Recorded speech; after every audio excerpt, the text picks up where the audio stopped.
Kumusta? Ako po si Carla, 29 years old at kasama ang masipag kong tatay, Julian, ay pinagkakabalahan po namin ang mag-manage sa negosyo naming bigasan dito sa palengke sa isang bayan sa Rizal.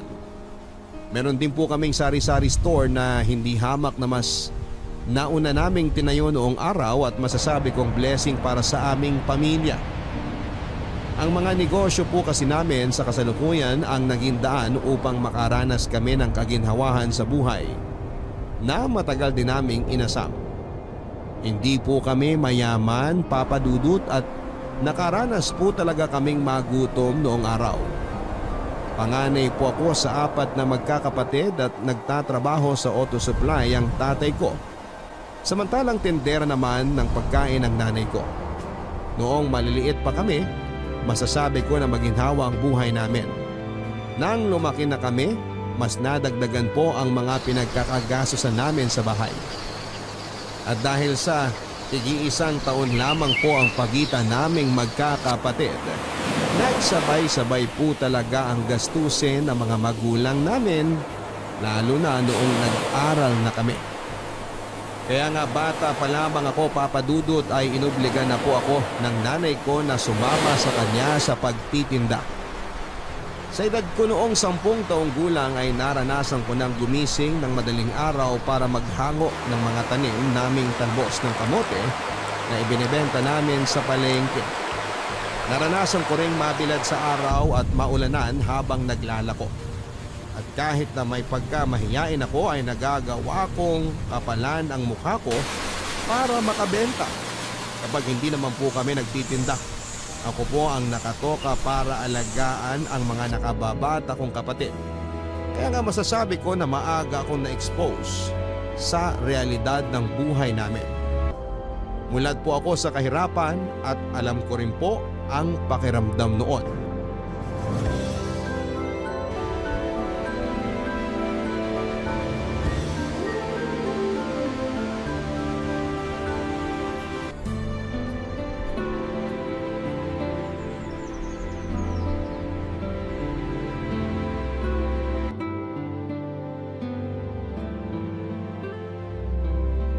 Anak, ikaw ang matanda. At bilang panganay sa inyo, sino na lang aasahan kung tutulong sa akin dito sa bahay natin? Ikaw lang dahil maliliit pa ang mga kapatid mo. Ay, opo, Nay! Opo, nay ka dyan. Naiintindihan mo ba ang mga sinasabi ko? Tandaan mo, para sa'yo naman lahat to.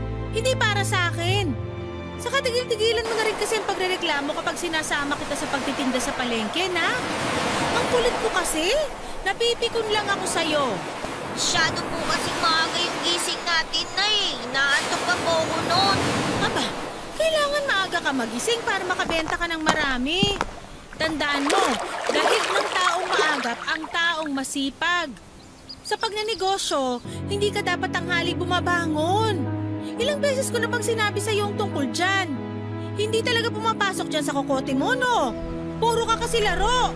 Pero di po ba kapag bata, dapat naglalaro naman talaga? Bata pa po ako, Nay. Hindi pa po ako matanda katulad nyo. Sinong matanda? 33 pa lang ako, no? 10 years old pa lang po ako. Dami talagang alam nitong batang to, oo. Kanino ka ba nagmana? Ay, baka po si tatay na yan.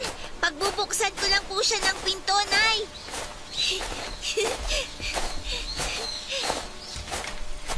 Tay! Oh, Mano po? kawa ka ng Diyos, nak. Akin na po yung bag nyo. Tapos maupo na po muna kayo kasi mukhang napagod po kayo sa trabaho eh. Salamat, Carla. Oo, medyo nangangalay nga ang binti ko kakatayo kanina. Dami kasi namin customer. Hindi ako maganda o gaga. Ay, namistampit ko ang upuan. Mukha nga po, Tay. Sarap ng upo nyo eh. Nagmana talaga sa'yo yung panganay mo, Julian. Tuwing may sinasabi ako, may sagot din siya. Oh, totoo bang sinabi ng nanay mo, nak? Sinasagot mo na naman ba siya? Si nanay po kasi, ang dami-dami na namang sinasabi. Ako pa itong maraming sinasabi, ha? Naku, tatamaan ka na talaga sa aking bata ka. Tay, si nanay oh! Ano ba kasing problema? Bakit nagagalit na naman sa'yo ang nanay mo? Hindi ako nagagalit sa kanya. Pinangangaralan ko lang yung anak mo tungkol sa responsibilidad niya bilang panganay, Julian. Nasasanay kasi. Kung makapaglaro dun sa labas, parang wala siyang mga kapatid na dapat alagaan. Tapos panay pa rin ang pagrereklamo kapag sinasama ko sa pagtitinda sa palengke. Wala na talaga ako mapaglugaran sa bata na yan. Nakakakonsumi. Parang gusto ko na lang ibalik sa tiyan ko. Carla, nak, hindi mo dapat sinasagot ang nanay mo kapag pinagsasabihan ka niya. Alam mo masama yun, hindi ba? Opo, kaya lang ang kulit-kulit po kasi ni nanay eh. Hindi ko naman po nakakalimutang bantayan yung mga kapatid ko. Pero palagi ko na lang po bang gagawin yun? Paano kapag napagod ako? Hindi po ba ako pwede magpahinga? Tapos, kapag sinasama naman ako ni nanay sa pagtitinda, madaling araw po kami umaalis. Inaantok pa po ako noon. Gusto ko pa pong matulog ng mahaba. Sinasabi ko nga sa kanya na walang mararating ang mga tao na tanghali nang nagigising. Paano na siya niya naasenso sa buhay? Sige nga, Carla. Gusto mo bang matulad sa tatay mo na namamasukan lang? Oh, ba't bigla napunta sa akin? Ginagawa ko lang namang halimbawa yung trabaho mo, Julian, para mas maintindihan ng anak mo. Ang akin, kapag kasi nagkaroon ka ng sariling negosyo, ikaw ang amo. Hindi mo kailangan mamasukan. Kaya nga gusto ko habang bata pa yung si Carla, matuto na siyang dumiskarte sa buhay para naman umunlad siya pagdating ng araw. Pati niya ako tularan. Lahat ng pwedeng may benta basta legal, binibenta ko. Darating din tayo dyan, Mercy. Pero sa ngayon, huwag mo na lang muna obligahin ang anak mo kasi bata pa siya. Yan naman kasi ang hirap sa'yo. Imbis na sinusuportahan mo ko, kinukonsinti mo pa yung anak mo. Kaya tingnan mo, nagiging palasagot sa akin. Pambihira naman tong taong to. Sabi sa'yo, tay. Grabe maner mong si nanay. Tapos, paulit-ulit pa. Oo nga, kung pwede ko lang sagutin. Kaso pag ginawa ko yun, hahaba pang diskusyon namin.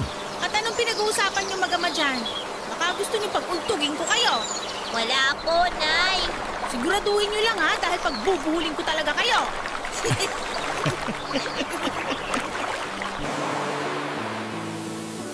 Papadudot strict na po si Nanay Mercy pero hindi naman po siya masamang ina dahil mahal na mahal niya po kami.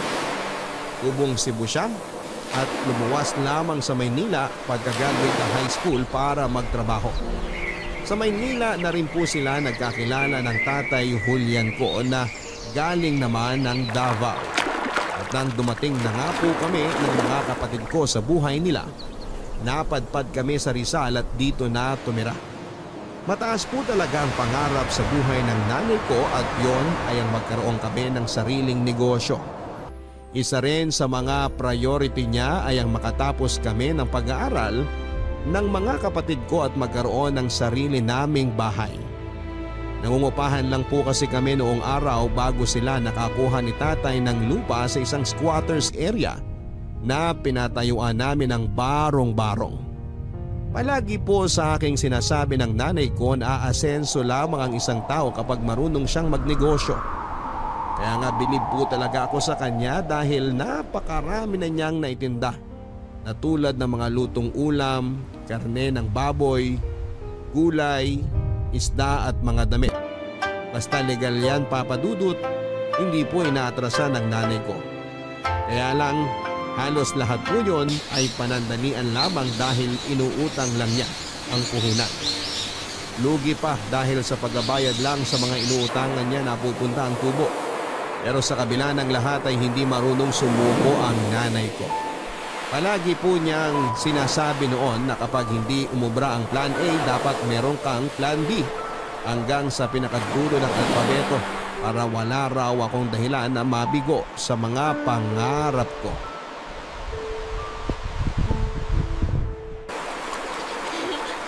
Anong iniiyak-iyak mo dyan? Pinapapasok lang kita, di ba? Masyado ka nang nawiwili sa kalalaro sa labas at nakakalimutan mo na mga gawaing bahay mo. Hindi mo na nga ako tinutulungan sa pagbabalat ng saging para sa lulutuin kong bananak yung napaninda natin. Tapos, ang hirap mo pang utusan kapag tinatawag ka?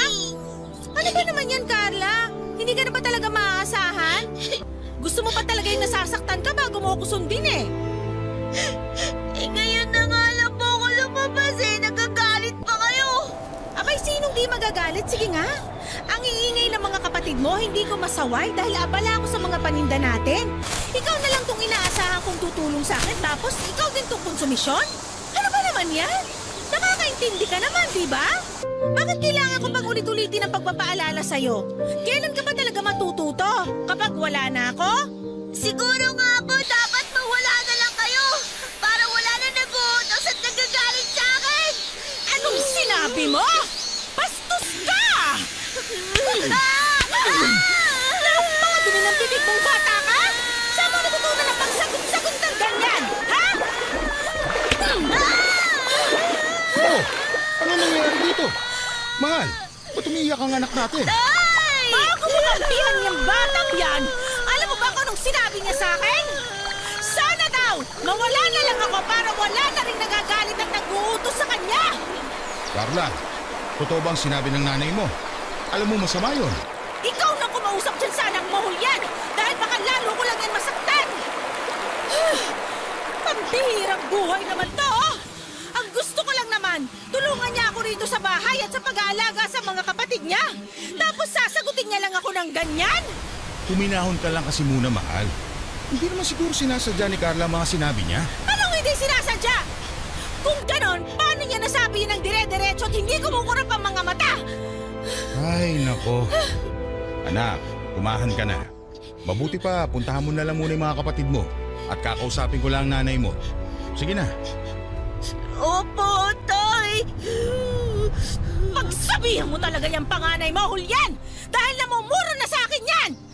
Mahal, naiintindihan ko na mali ang anak natin sa sinabi niya sa'yo. Pero hindi naman niya yung sinasadya. Siguro nadala lang siya ng sitwasyon kaya nakapagbitiw siya ng mga ganong salita. Intindihin mo na lang sana dahil bata pa siya. Ay, ewan ko sa'yo, Julian! Nasasabi mo lang yan kasi wala kang kaalam-alam sa mga pagod ko rito sa bahay. Kumpara naman kasi dyan sa trabaho mo, di hamak na doble, baka triple pa yung ginagawa ko rito. Hindi naman siguro tama na magbilangan tayo ng hirap, mahal. Pare-pareho lang naman tayo napapagod. Imbis na pairali natin ang init ng ulo, masabaan pa natin ang pasensya natin. Tayo-tayo lang din pamilya magtutulungan. Habaan daw ang pasensya. Palibasa di mo alam na lagpas na sa Sierra Madre ang pagpapasensya ko dyan sa panganay mo. Kaya nga ka ako kausapin mo. Hindi na yata yan marunong makinig sa akin eh. Lalo kang hindi susundin ng anak mo pag palagi ka nagagalit. Hindi ako palaging magagalit kung sinusunod lang niya ang mga sinasabi ko. Hey, buwisit! Kung bakit kasi nagkaroon ako ng suwail na anak!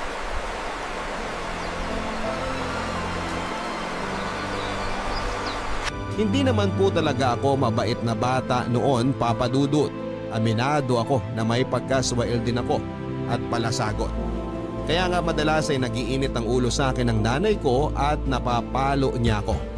Siyempre dahil bata pa ako noon ay priority ko ang paglalaro kasama ang mga kapatid ko.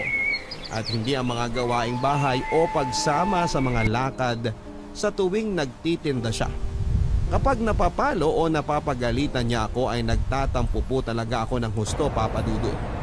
Naisip ko pa nga noon na ang unfair dahil bakit ko kailangang maranasan ang mga responsibilidad na yon sa buhay. Samantalang dapat ay nag-relax ako at naglalaro kagaya ng mga kapatid ko. Minsan ko na rin pong naitanong sa sarili ko noon na bakit kailangan kong maobligang magtrabaho samantalang maliit pa lamang ako. Sa isip ko ay hindi ba matatanda ang mga naghahanap buhay sa pamilya? Kaya hindi niyo po ako masisisi kung magtanim ako ng tampo at sama ng loob sa nanay ko. Para sa akin ay pinipwersa niya akong matutunan ng mga bagay na hindi ko pa naman dapat ginagawa noong bata ako. Kaya po hiniling ko na sana ay mawala na lamang si nanay para wala na rin nag-uutos o nagagalit sa akin, lalo na kapag nakagagawa ako ng mali. Hindi ko naman po akalain na magkakatotoo ang kahilingan kong yon dahil taong 2007. Pinapuan ko siya sa Katsabaga na kinaospital niya. Kitang-kita ko po kung paano siya dumura ng tugo at mabilis na ng hina noon. Pagkatapos 4 na araw lang po ang tinagal ni nanay sa ospital bago siya pinawian ng buhay. 14 anyos ako nang mamatay si Nanay Papa Dudut. Ni hindi pa nga ako nakakagraduate sa high school at bata pa rin ang mga kapatid ko. Wala po kaming kaalam-alam na paano mabuhay dahil biglaan po ang nangyari. Kumbaga naiwan kaming nangangapa ng tatay ko at ng mga kapatid ko. Siyempre 4 pa kami noon at maliliit pa. Ibig sabihin mag-isa na lamang kaming bubuhayin ni tatay.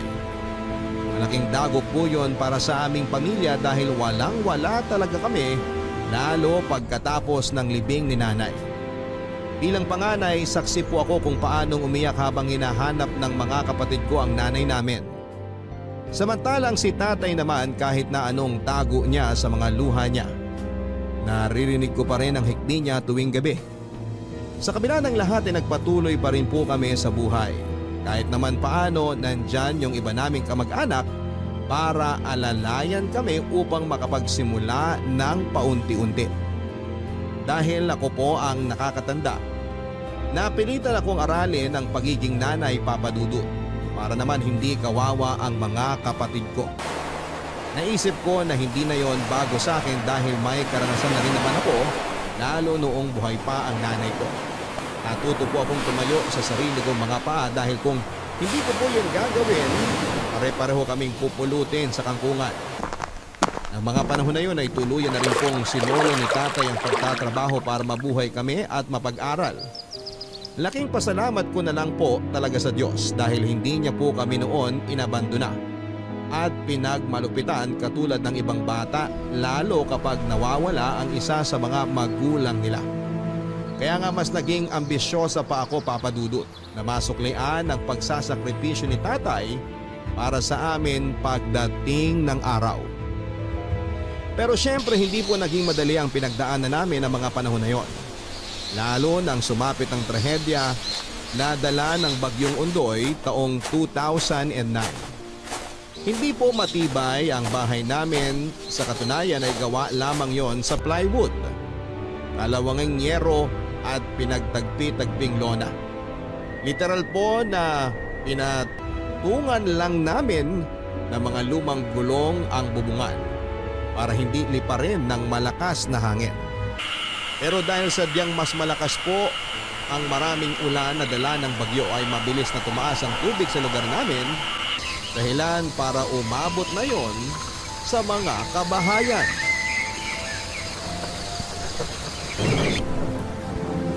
Tay! Pinapasok na po ng tubig ang bahay natin! Halika, tulungan mo ko ilagay itong damitan nyo sa mesa bago pa abutin ng baha. Ayan, Tay! Kaso, paano na po yan? Baha na rin po sa labas. At saka mukhang wala na pong planong tumigil ang ulan. Kaya nga ang dapat yung gawin ng mga kapatid mo, mag-ipake na kayo ng mga damit at gamit. Hindi na tayo pwedeng dumito sa bahay na to. Wala kasiguruhan kung kailan titigil ang bagyo. Pero, paano na lang po yung iba nating mga gamit? Yung mga uniform po namin, yung libro, tsaka yung mga notebook. Naku naman. Yan ang nga pong sinasabi ko eh. Tingnan niyo tayo. Basag-basa na po itong mga notebook ko sa school. Naku, yung mga sapatos po namin, Tay. Pati yung mga bag. Ano ba naman yan? Uunahin mo pa ba yan kaysa sa pinagagawa ko sa'yo? Ano ba, Carla? Kailan ba makikinig sa mga sinasabi ko? Nakikinig naman po ako.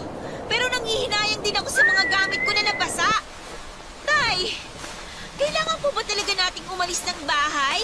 Wala tayong pagpipilian dahil hindi naman matibay ang bahay natin. Tingnan mo yung bubong sa bandang kusina. Halos bumigay na. Gusto mo ba talagang tuloy bumagsak yun bago ka kumilos dyan? Eh kung bakit naman kasi kailangan pang bumagyo eh? Gawin mo na lang ang mga sinasabi ko kaysa magreklamo ka dyan. Importante ang bawat minuto. Huwag mo aksayahin. Sabihin mo na mga kapatid mo sa labas. Malamang sa lakas ng boses nyo, narinig na po nila. Ah! Yan ang nga ba sinasabi ko? Sa sobrang kalawangin ng yero natin, bumigay na. Teka nga, pupuntahan ko't baka may kung anong nabagsakan. Tay, ano ba? Bumalik nga kayo rito! Titignan ko lang kung ano yung nabagsakan. Baka may maisalba pa ako. Ay, wish itong bagyo na to. Tay naman! Huwag na kasi kayong pumunta dyan! Hayaan nyo na lang makalikas na tayo dito! Di ba? Sinabi nyo, importante ang bawat minuto! Kaya halina po kayo! Halina po kasi kayo! Diyos ko! Sana naman humupa na ang bagyo. Sira na po ang bahay namin at basa na rin ang mga gamit namin. Saan na lang kami pupulutin ng mga anak ko pagkatapos nito? Tay, ano ba? Tara na po kasi! Wala na po tayong magagawa! Mas mahalaga po na makaligtas tayo kaysa naman pare-pareho po tayong malunod at mamatay! Nakahanda na po yung mga gamit na dadalhin natin. Inaantay na po tayo ng mga kapatid ko sa labas. Marami na rin po tayong mga kapitbahay na umalis sa mga bahay nila. Tayo na lang po yung nandito, Tay! Ipagdasal na lang po natin na sana huminto na rin ang bagyo at huwag na pong tumaas ang tubig. Dahil yun na lang po talaga ang magagawa natin sa ngayon. Sana nga, anak. Kasi ito na lang bahay natin na meron tayo. Huwag naman sana pati ito mawala pa rin sa atin.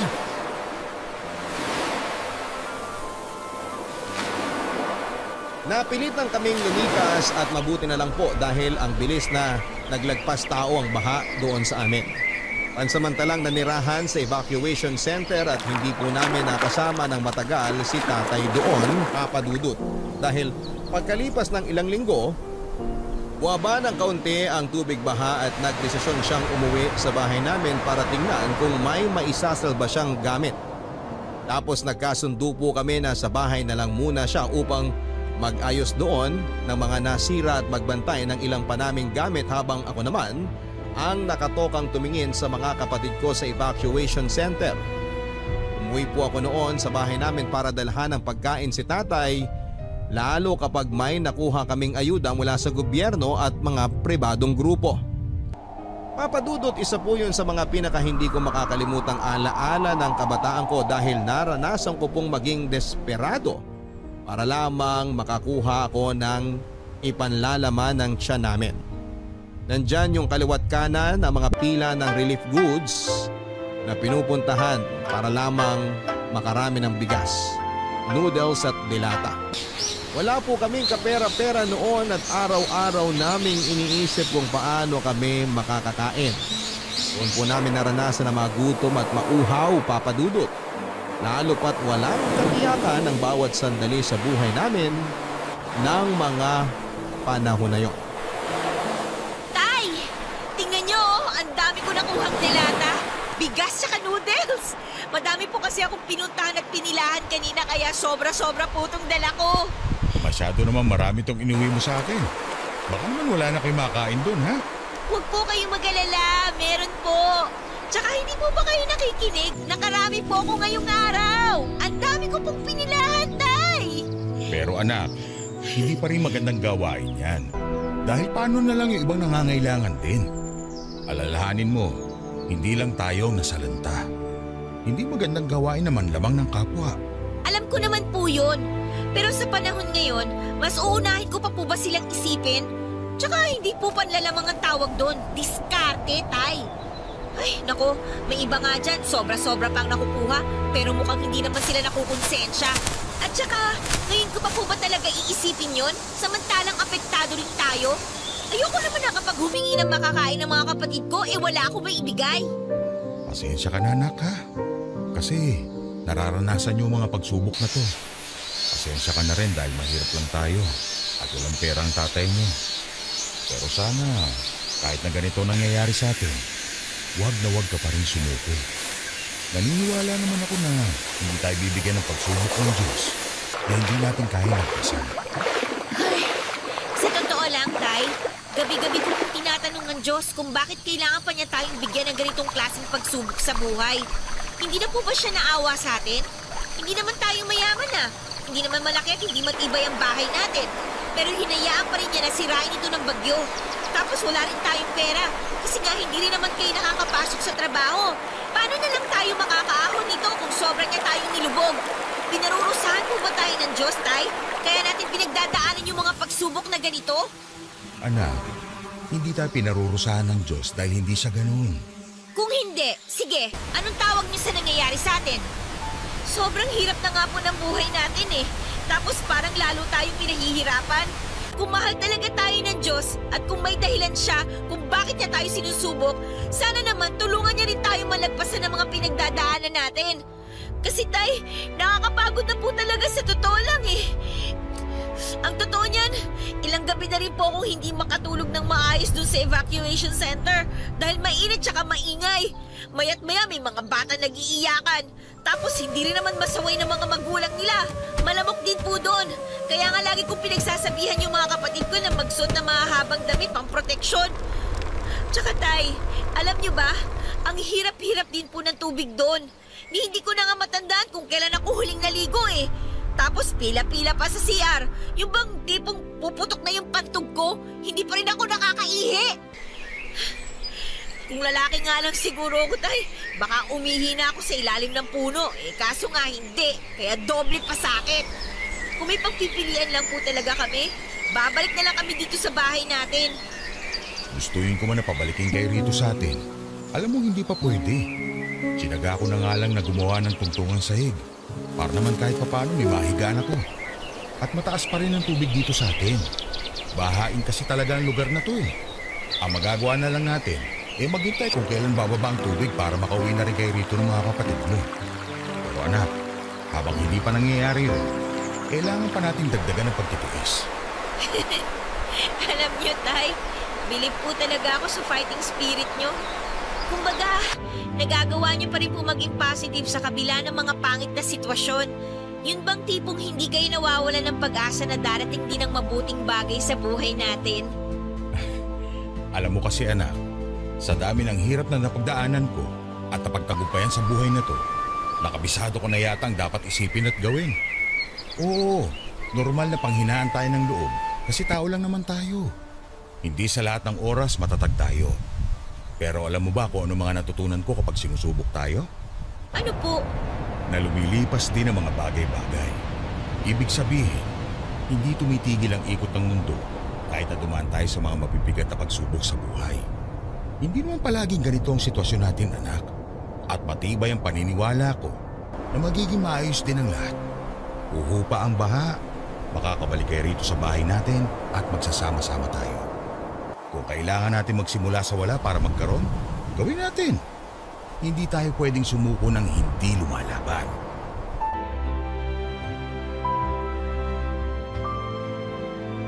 Isa po sa mga ipinagpapasalamat ko ng panahon na yon ay ang positibong pananaw sa buhay ng tatay ko, Papa Dudut. Na kahit mahirap ay maraming pagsubok at wala kaming kaidea-idea sa hinaharap ay palagi pa rin po siyang umaasa na merong mabuting mangyayari. Siguro'y katangian na talaga natin na mga Pilipino yun. Nasa dugo na natin na maging matapang at matatag lalo kapag pinapadapa tayo ng mga pagsubok sa buhay. At tama naman po si tatay dahil hindi nagtagal ay tuluyan na rin pong umupa ang baha sa lugar namin at nakabalik na rin po kami sa bahay. Unti-unti ay inumpisahan po namin muli ang buhay at nagpatuloy sa kabila ng mga karanasan namin. Muli pong nakapagtrabaho si tatay at nagbalik eskwela naman po kaming magkakapatid. Lumipas nga ang ilang taon, nakagraduate na po ako ng high school, Papa Dudut. Si tatay na lang po ang umattend ng graduation ko dahil wala na po si nanay. Natatandaan ko nga po kung paano siya sobrang naging proud sa akin dahil nakapagtapos ako. Pero hindi niya alam na pareho kami ng nararamdaman. Proud din ako sa kanya dahil kinaya po niyang suportahan ang pag-aaral ko sa kabila ng hirap na pinagdaraanan namin. Doon ko po naisip na magtrabaho na lamang muna at tumulong sa mga gastusin namin sa bahay imbes na tumuloy sa college dahil may mga kapatid pa rin po ako nag-aaral, Papa Dudut. Isang taon din po akong huminto para magserbedora sa isang kantin sa Cubao.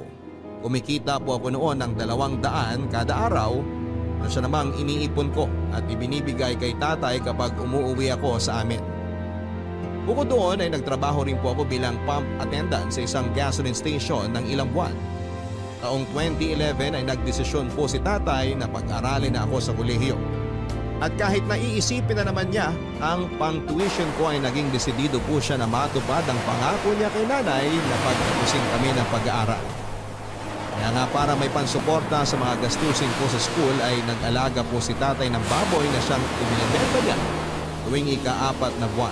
Sakto sa pagsisimula ng bawat semestre noong nasa kolehiyo ako. Noong araw ay hindi pa naman po ipinagbabawal ang backyard piggery kaya hindi naman isyo ang pag-aalaga namin ng 1 hanggang 2 baboy papadudot.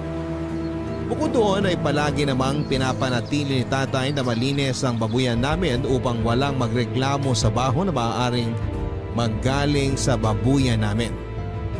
Pagdating naman po sa kinakain ng mga alaga namin, bukod sa feeds na hindi namin kayang ibigay araw-araw kasi mahal, hinahaluan namin yon ng kaning baboy. Pero hindi po kami yung tipo na nangongolekta sa mga bahay-bahay dahil meron pong malapit na dam site sa lugar namin kung saan ay tinatapon ng basura mula sa mga restaurant at palengke. Sa maniwala kayo o sa hindi papadudot, naranasan ko pong sumama sa tatay ko para manguha ng pagkain ng baboy sa basurahan kung saan marumi, mabaho at madalas ay bilag po kami sa ilalim ng araw. May mga pagkakataon din po na hindi ko mapigilang mainggit sa mga alaga naming baboy dahil ang sasarap na mga pagkain nila na nakukuha namin sa dam site. Katulad na lamang ng manok, gulay at isda, tinapay at prutas at kung ano-ano pa. Doon ko rin po napatunayan na ang daming pagkain ang sinasayang ng mga taong may kakayahang bumili noon. Hindi nga nagtagal ay hindi na lang po yung mga alaga naming baboy ang kumakain ng mga pagkain na kukuha namin sa dam site. Ipinanlalaman siya na rin po namin yon ng pamilya ko.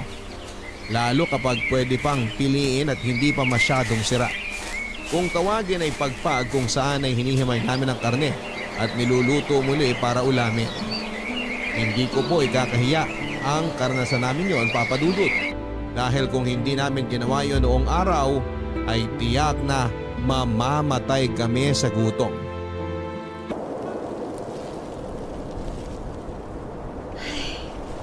Ayan, malinis pa tong tinapay na to. Pwede pa. Hindi pa naman amoy amag. Naku, siguradong konting init lang to. Tapos bubudburan ko na lang ng asukal. Sasarap na to. Carla, anak! Ay, pati! Oh, ano ba yung ginagawa mo? Nagulat naman ako sa inyo, Tay. Kanino mo pa kasi hinahalong katsyan sako? Ano bang gagawin mo dyan sa hawak mong tinapay? Kumain na naman yung mga alaga nating baboy, hindi ba? Sa lagay, Tay, sila lang bang may karapatang kumain? Siyempre tayo rin po, no? Nakikita niyo po ba to? Malinis pa ang mga to, Tay. Ito po yung tinapay ng mga pizza na wala ng sauce, kaya pwedeng-pwede pa po natin kainin. Inamoy ko na po to. Di naman po amoy amag. Tapos napagpagan ko na rin po tsaka napilian. Pero para makasigurado po tayo na patay ang 99.9% ng germs, iinitin ko po to dun sa kawali. Alam mo ikaw, nakakatawa ka talaga kahit kailan. Seryoso po ako, Tay. Plano ko rin pong budburan ng asukal para magkalasa naman kasi sa tingin ko po. Parang matabang na mga to eh. Ang tanong, meron po ba tayong asukal? Ang alam ko, may asukal na stick pa doon sa lagayan. Yung tigdudos. Ayun, sakto! Sigurado matutuwa ang mga kapatid ko nito dahil may almusal sila. Kahapon nakasimangot yung mga yun kasi nagkape lang sila eh. Partida ha, wala pang kalasa-lasa yung kinanaw nila dahil naubos na yung binili natin tingin sa tindahan. Pasensya na kayo, nak, ha? Pasensya naman po sa Tay. Kasi sumasala tayo sa pagkain. Nararanasan yung magutom. Siguro, kung may extra lang sana tayong pera, makakabili tayo ng sobra-sobra sa kailangan natin. At hindi mo rin kailangan kumain ng mga napupulot lang natin sa tambakan. Naku, Tay, sa maniwala kayo sa hindi, ayos lang naman po sa amin na kumain ng pagpag. Oo nga, mukhang delikado tsaka pwedeng pagmulan ng sakit. Pero kapag ganito nagipit tayo at wala tayong pera para mabili ng malinis na pagkain, kailangan po talaga nating magtiis. Tsaka, masarap naman po itong mga nakukuha natin sa tambakan eh. Akala lang ng iba marumi kasi doon nga galing. Pero hindi naman po ito hinahalo sa mga basura na nakokolekta sa mga bahay-bahay. Nakahiwalay naman po ito, di ba?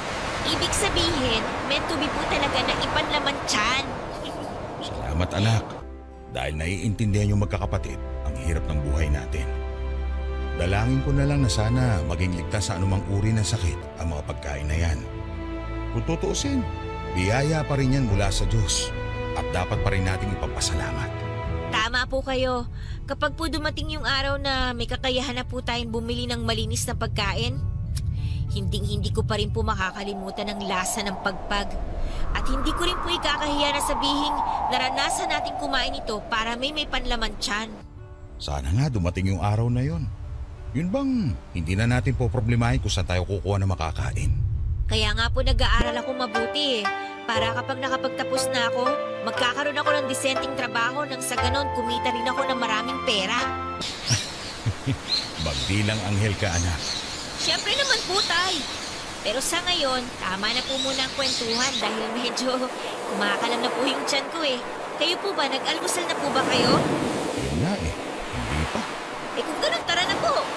Iinitin ko lang po itong mga tinapay tapos sabay na po natin kainin.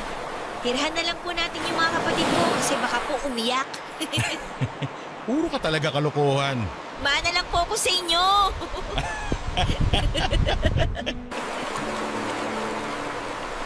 Nang mga panahon na yon ay hindi na kayang pagsabayin ni tatay ang pagtatrabaho niya sa auto supply shop at pag-aalaga ng baboy. Madalas na siyang napapagod at nagkakasakit kaya naisip niyang mag-resign na lamang upang matutukan ang munti naming kabuhayan. Pumapasok pa rin po ako noon sa school at para matustusan ang baon ko at pang araw-araw namin pambili ng pagkain, hindi na lamang pangunguhan ng kaning baboy ang ginagawa ni tatay sa tambakan, kundi nangangalakal na rin siya ng mga pwedeng ibenta sa junk shop, Papa Dudut.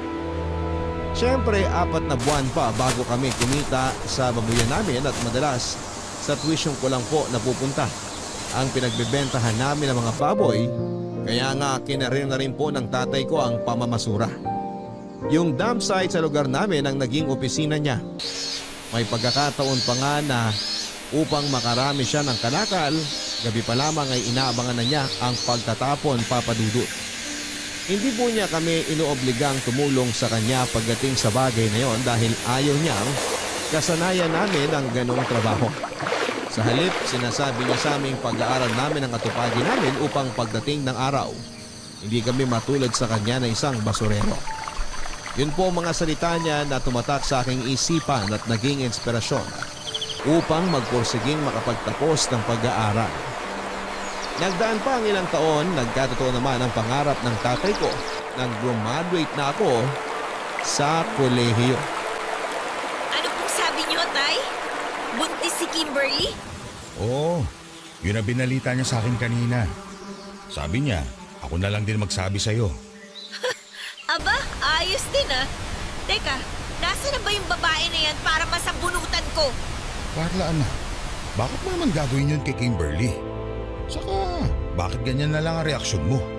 Hindi ka ba natutuwa na magkakaroon ka na ng pamangkin? Tingnan niyo yung mukha ko, Tay. Tong mukhang to, Tay. Masaya ba sa tingin niyo? Hindi kita maintindihan. Pwede bang ipaliwanag mo kung bakit nagkakaganyan ka? Sino ba naman po kasi ang matutuwa sa pinaggagawa niya? Nung isang araw lang nag-usap kami ni Kimberly, natutulong muna siya sa pamilya natin pagka-graduate niya ng college. Para naman kahit paano mapagawa natin itong bahay natin. Dahil kung yung sweldo ko lang po nga asahan, wala pong mangyayari sa atin. Alam niyo yan, Tay. Tapos, bigla-bigla na lang sasabihin niya na buntis siya. O sige nga, nasan doon yung kasunduan namin na tutulong muna siya sa atin? Pero nak, nasa tamang edad na rin naman ang kapatid mo. Alam ko na alam niya na ang ginagawa niya. Hindi po ako naniniwala na alam na niya ang ginagawa niya. Kasi kung alam niya, edi sana naisip muna niya na mahirap ang buhay natin. Tapos ngayon, magdadagdag pa siya ng papakainin? Alam ko, Tay. Pamangkin ko yung batang dinadala niya. Apo niyo, kadugo natin. Pero wala pa naman po siyang kakayahan at saka sapat na pera para tustusan ang mga gastusin sa pagpapalaki ng anak niya. Hindi pa nga siya nakakapag-apply ng trabaho eh. Nagpabuntis na kagad siya ilang linggo pagka-graduate niya. No, pakasarap niya talagang sa bunutan. Nandyan na yan. Wala na tayong magagawa. Hindi naman pwedeng ipalaglag ng kapatid mong anak niya dahil konsensya niya yun. Sino po bang may sabi na dapat ipalaglag yung baby? Siyempre ang ending, tatanggapin pa rin naman po natin yung bata dahil nandyan na nga, di ba? Tay, ang sa akin lang... Ang akin lang naman, sana man lang naisip niya yung pamilya natin at yung buhay natin. Kasi sa nakikita ko, gusto lang tumakas ni Kimberly sa responsibilidad bilang anak niyo kaya nagpabuntis siya. Tay, kahit sa ang anggulo niyo tingnan, ang unfair nun. Palagi na lang po ba na tayong dalawang mag-a-adjust? Sorry kung ganito po ako mag-isip kasi ang buong akala ko, matutulungan na niya ako para mapaayos tong bahay natin. Kaso, mukhang mali pala ako. Naiintindihan kong pinanggagalingan mo na. Hindi mo kailangang humingi ng sorry. Kayo ba, Tay? Ayos lang ba talaga sa inyo na basta na lang binalita ni Kimberly na buntis siya? As in, ayos lang sa inyo? Hindi man lang ba kayo nainis o nadismaya? Aaminin ko, nalungkot ako. Pero hindi ko kayo pwedeng obligahin ng gampanan ng responsibilidad na ayaw niyo, anak. Kung totoo nga na tinakasan ng kapatid mong obligasyon niyang tumulong para maipaayos ang bahay natin, hayaan na lang natin siya. Dahil buhay naman niya yun. Sana hindi na lang siya nangako kung hindi naman niya kayang tuparin. Ikaw din. Kung napapagod ka na, wala namang kaso kung hindi natin maipaayos ang bahay. Alam ko marami ka na rin sinakripisyo para sa pamilya natin. Kung gusto mong bitawan ng responsibilidad para mapagtuunan mo ang sarili mo, gawin mo na. Ayokong obligahin ka sa mga bagay na hindi mo na gusto. Choice ko na po to, Tay. Ibig sabihin, ginusto ko to. Ang kailangan ko lang, tulong mula sa mga kapatid ko. Dahil kung ako lang, kung tayo lang, hindi po natin kaya. Tsaka gano'n naman ang pamilya, di ba? Nagtutulungan, walang iwanan. May mga bagay sa buhay na nangyayari na lang basta-basta, pero hindi ibig sabihin wala yung dahilan. Anak, pwede nating isipin na parte lang to ng mga plano ng Diyos sa atin. Palagi na lang po bang plano niya? Paano naman po yung mga plano natin? May mga pagkakataon na higit na mas mabuti ang Kanya kaysa sa atin. Palagi mo yung tatandaan. Hindi man natin maintindihan ang mga plano niya sa ngayon. Naniniwala naman akong hindi niya ibibigay kung hindi sa ating ukol. Ipagpasa Diyos na lang natin ang lahat sa ngayon para mapanatag ang kalooban natin.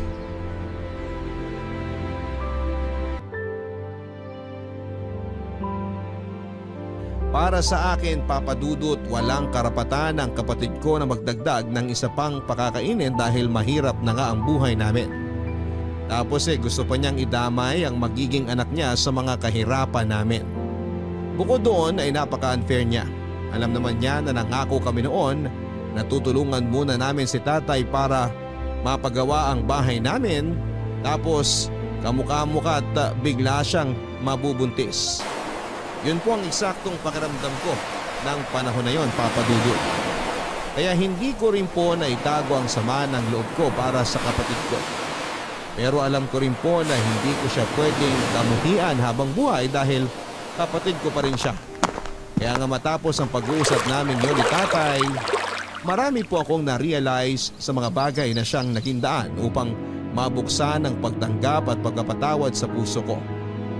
Oo, naggalit ako sa kapatid ko pero hindi nagtagal.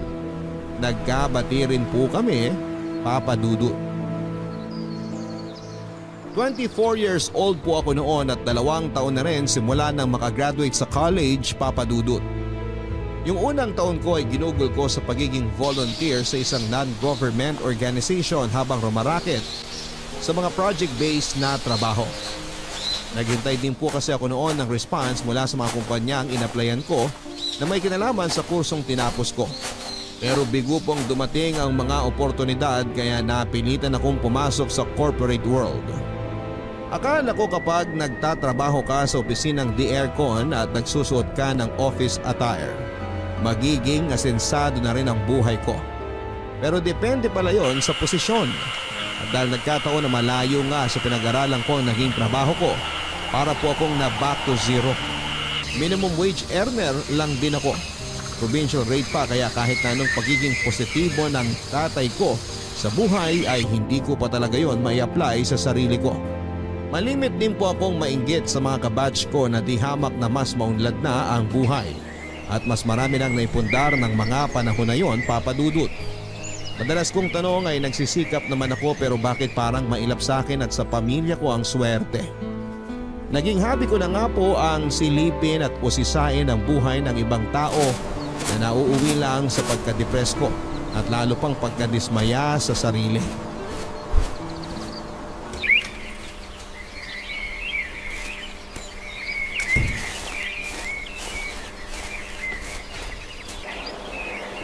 Ano po, Tay? Kaawaan ka ng Diyos na. Tay, sumeldo na po pala ako pero baka po kulangin ang may bibigay ko kasi hindi ko na naman nakumpleto yung cut-off eh. Yun po kasi yung nagkasakit ako tsaka umabsent ako ng ilang araw. Pasensya na po kayo ha. Wala namang kaso yun. Hindi mo naman kontrolado ang sitwasyon. Kung hindi lang po sana akong nagkasakit, di hindi rin ako a-absent. Buwisit talaga tong katawan na to. Kung kailan dapat maging malakas tsaka manghihina. Anak, ano ba yung pinagsasabi mo? Bakit ganyan mo na lang sisihin ang sarili mo? Ano po magagawa ko kung pakiramdam ko kulang na kulang pa rin ang lahat ng effort ko? Nakakainis naman po kasi eh. Kung sana naging mas matalino lang ako o kaya naging mas maganda, baka may narating na ako sa buhay. Kaso hindi. Ganito lang ako, sakto lang. Hindi malas pero mas lalong hindi rin swerte. Alam nyo, mabuti pa yung mga classmate ko nung college. Mga asensado na sa buhay ngayon. Yung iba nga nakakabili na ng bahay tsaka lupa. May kotse na tsaka pa-travel-travel na lang. Samantalang ako, eto, nagtitiis sa kakarampot na kita at nagpapakamatay sa ka-OOT para madagdagan ng sweldo. Wala rin akong ipon. Hindi pa rin matapos-tapos ang pagpapagawa ng bahay. Bubong pa lang, kulang na kulang pa. Ano ba namang klaseng buhay to? Siguro ito na nga yung karma ko kasi naging masamang bata ako nung araw eh. Diba? Hiniling ko na sana mawala na si nanay. Tapos nangyari nga. Ay, pakiramdam ko akong pumatay sa kanya eh. Alam mong hindi totoo yan. Walang gabi simula nung mamatay si nanay na hindi sumagi sa isip ko na kasalanan ko ang lahat, Tay. Hindi kasi ako nakikinig sa kanya tapos sinasagot-sagot ko pa siya. Kaya ngayon, eto, pinarurusahan na ako ng Diyos dahil naging masamang anak ko sa inyo ni nanay noon. Hindi totoo yan. At hindi rin ako naniniwala na pinarurusahan ka ng Diyos. Carla, anak. Oo, maagang kinuha sa atin ang nanay mo. Namatay siya pero hindi mo kasalanan mo. Wala sa atin ang may kontrol ng mga mangyayari. Anong malay natin? Hanggang doon na lang talaga ang ilalagay ng nanay mo sa mundo. Kaya nga po nagsisisi na ako ng gusto. Kung kaya ko lang ibalik ang nakaraan, hindi na ako magiging suwail na anak. Minsan, tinatanong ko yung sarili ko, galit kaya sa akin si nanay? Hindi galit sa'yo ang nanay mo. Alam ko yun dahil kilala ko siya. Mahal na mahal ka niya. Kayo ng mga kapatid mo. Kaya wag na wag mong iisipin ang bagay na yan. Sa katunayan, alam ko rin na sobrang proud siya sa'yo, anak. Kasi kahit wala na siya, nagtapos ka pa rin ng pag-aaral. Tinupad mo pa rin yung kaisa-isa niyang pangarap para sa'yo at sa mga kapatid mo. Kahit na mahirap, inalagaan at binantayan mo pa rin ang pamilya natin. Ikaw na yung nagsilbing nanay sa mga kapatid mo, kahit na bata ka pa lang noon. Carla, hindi ko to madala sabihin pero para sa akin, ikaw yung pinaka-the best kong anak. Tay, baka naman kapag nalaman ng mga kapatid ko na may favoritism ka, baka magtampong mga yon. Pantay-pantay ang pagmamahal ko sa inyo. Dami ng nanay nyo. Nagkataon lang na espesyal yung sa'yo. Kasi mas mabigat yung responsibilidad at papel na ginagampanan mo para sa pamilya natin. Salamat sa Diyos kasi nagkaroon kami ng anak na kagaya mo. Kaya wag na wag mo na ulit mamaliitin ang sarili mo. Dahil kung susumahin, malayo-layo na rin ang nararating mo. Pakatandaan mo, may takdang panahon ng lahat ng bagay sa buhay natin para magkatotoo. Kung naunang mangyari yun sa iba, hindi mo nangangahulugan na napag-iunan ka na. Naiintindihan mo ba? Opo, Tay. Oo, bakit ka naman umiiyak? May nasabi ba akong hindi mo nagustuhan? Lahat po ng sinabi nyo, nagustuhan ko kaya nga po ko naiiyak eh. Salamat, Tay, ha? Sa pagpapaalala sa akin na lumaban at magpatuloy. Lalo kapag ganito na nakakaramdam ako ng lungkot at pagod. Alam nyo, kapag kayo yung nagsasalita, nawawala talaga yung pag-aalala ko. Gumagaan po yung dibdib ko. Ito talagang anak ko. Halika nga't yayakapin ka ng tatay. Ang laki-laki na, iyakin pa rin. Tahan na. Tayo naman eh.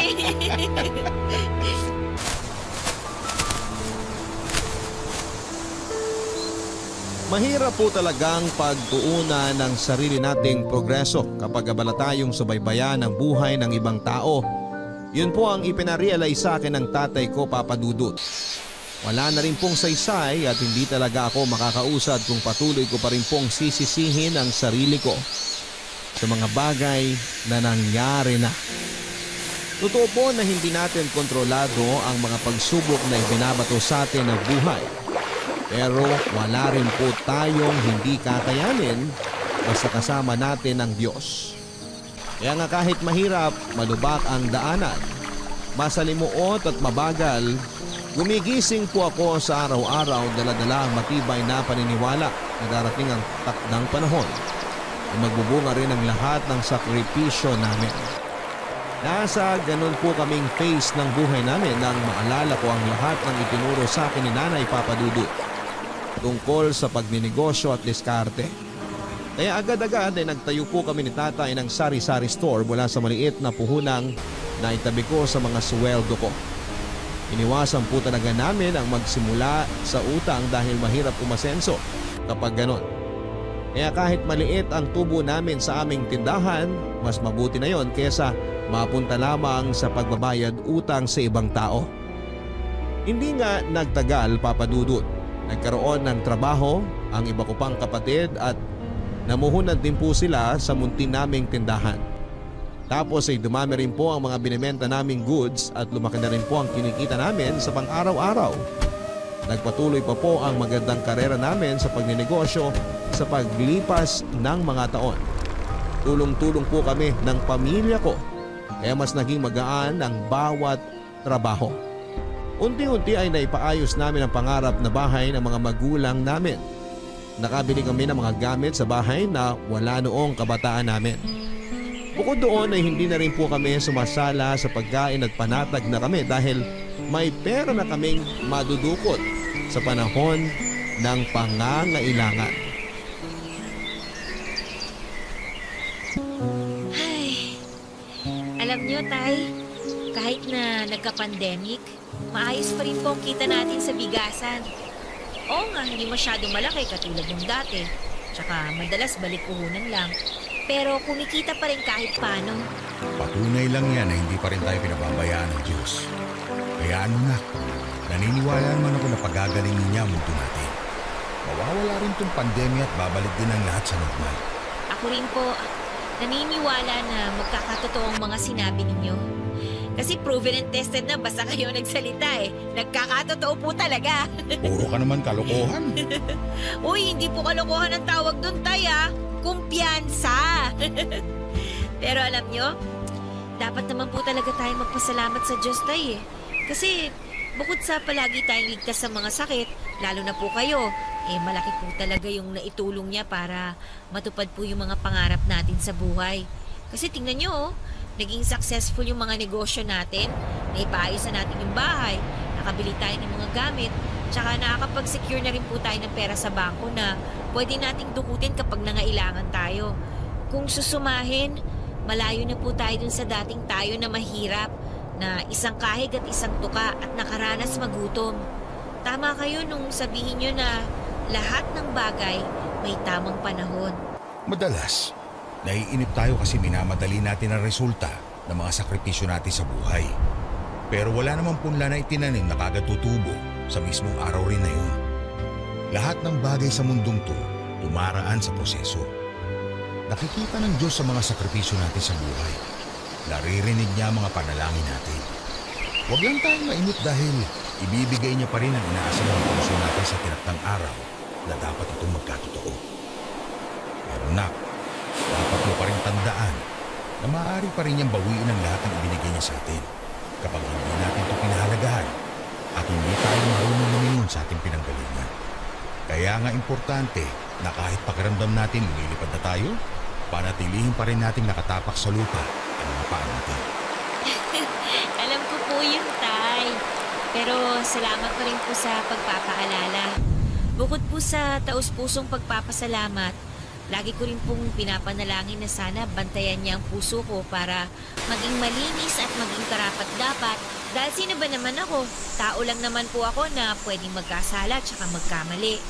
At yung mga karanasan po na pinagdaanan natin sa buhay noon, hindi ko po yung makakalimutan, Tay. Sa katunayan, malaki nga po yung bahagi noon para mas mahubog pa ang pagkatao ko sa kasalukuyan. Kung noon, wala akong ibang alam gawin kundi questionin yung mga nangyayari, lalo na kapag hindi ito ayon sa plano ko. Pero ngayon, Tay, natutunan ko na pong magtiwala sa mga plano ng Diyos.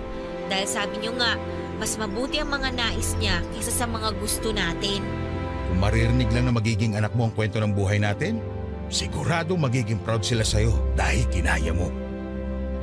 Teka, sandali. Maisingit lang ha. Kailan mo ba plano mag-asawa? Baka nakakalimutan mo. 55 anyos na ako, Carla. Wala pa rin ako nagiging apo sa'yo. 28 ka naman ha. Nasa tamang edad na para lumagay sa tahimik. Tay, darating din po tayo dyan. Pero sa ngayon po, hindi ko pa po talaga priority ang bigyan kayo ng apo. Sorry po, no offense ah. Pero may apo na naman kayo kay Kimberly eh. Kaya ayos na po yun. Ewan ko sa'yo, dami mong alam. Mana lang po ako sa inyo.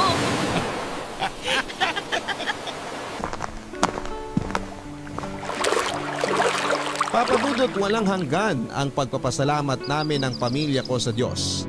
Dahil hindi niya po kami pinabayaan, lalo noong panahon na higit namin siyang kailangan. At kahit na marami kaming pagsubok sa buhay na pinagdaanan, alam namin na wala kaming hindi mapagtatagumpayan basta kasama namin siya. Ito po ang eksaktong pakaramdam ko sa ngayon na sana ay magbigay din ng inspirasyon at pag-asa sa ating mga kabarangay na dumaraan din sa mga mabibigat na pagsubok sa kani-kanilang buhay. Palagi po nating tandaan na huwag nating tuparin ang mga pangarap natin ng mag-isa. Palagi po nating isasama ang Diyos at sigurado lalo niya tayong pagpapalain at bibigyan ng mga pagtatagumpayan. Sa kasalukuyan ay masayang-masaya po ang pamilya namin at nagpapasalamat ng gusto sa mga biyaya at pagpapala na natatamo namin sa buhay na ito. At kahit na may pinagdaraanan tayong pandemya, hindi pa rin po kami nawawala ng pag-asa na isang araw ay gagaling din ang mundo. Hindi pa po rito natatapos ang paglalakbay namin sa buhay na ito, pero tiwala rin po kami na basta sama-sama at nagtutulungan ng aming sambahayan, wala kaming laban na hindi malalampasan. At ang masasabi ko lang ay araw-araw po tayong lumalaban dahil meron po tayong dahilan at meron tayong pangarap na gustong matupad.